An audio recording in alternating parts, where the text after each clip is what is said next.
కృష్ణా జిల్లా అవనిగడ్డ నియోజకవర్గంలోని కోడూరు మండలంలో ముంతా తుఫాన్ సమయంలో అధికారుల సహకారంతో ముందస్తు చర్యలు తీసుకుని విపత్తును సమర్థవంతంగా ఎదుర్కొన్నామని జనసేన పార్టీ కోడూరు మండల అధ్యక్షుడు మర్రి గంగయ్య తెలియజేశారు.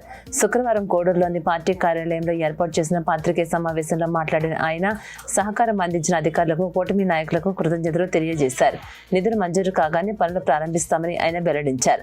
అలాగే పునరావాస కేంద్రాలకు చేరుకున్న తీర ప్రాంత వాసులకు ప్రభుత్వం నిత్యావసర సరుకులతో పాటు ఒక్కొక్కరికి 1000 రూపాయలు చెప్పిన ఆర్థిక సాయం అందజేస్తోందని వివరించారు.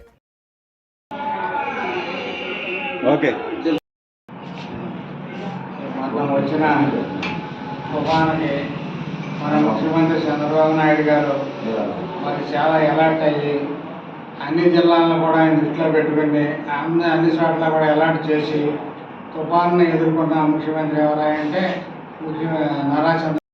పంటలు పరిశీలించి వెళ్ళారు. కొందరు ఏంటంటే అక్కడ జరిగిన పరిస్థితులను బట్టి ఎమ్మెల్యే మన అందరి నాయకులు వేరు, మన అధినాయకుడుకున్న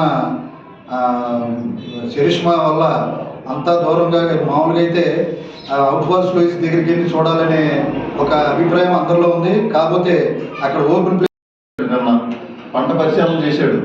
పంట పరిశీలన చేసి ఎక్కడైతే పడిపోయిందో అది బాగా చూసి బాగా కంకిలు పట్టుకుని చూసి నొక్కి చూసి దెబ్బతిన్నని దానికి నష్టపరిహారం ఇస్తామని హామీ ఇచ్చి వెళ్ళారు.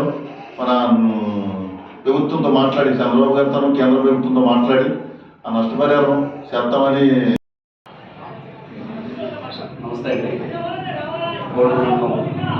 జన సైనికులు, ప్రజలకు, అలాగే మీడియా మిత్రులు అందరికీ నా నమస్కారాలు. మొన్న వచ్చిన మోందా తుఫాన్ వల్ల మన రాష్ట్రంలో 256 గ్రామాల వరకు నష్టపోయింది.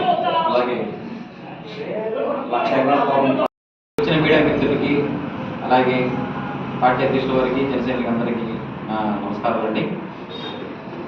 మొన్న జరిగిన ముంతా తుఫాను కారణంగా చాలామంది రైతులు పంట నష్టం జరిగింది. అలాగే గవర్నమెంట్ అధికారులను అప్రమత్తం చేసి కోడూరు పునరావాస కేంద్రాలు ఏర్పాటు చేశారు. ఆ పునరావాస కేంద్రాల్లో కూడా ఏది దిగువ ప్రాంతాల్లో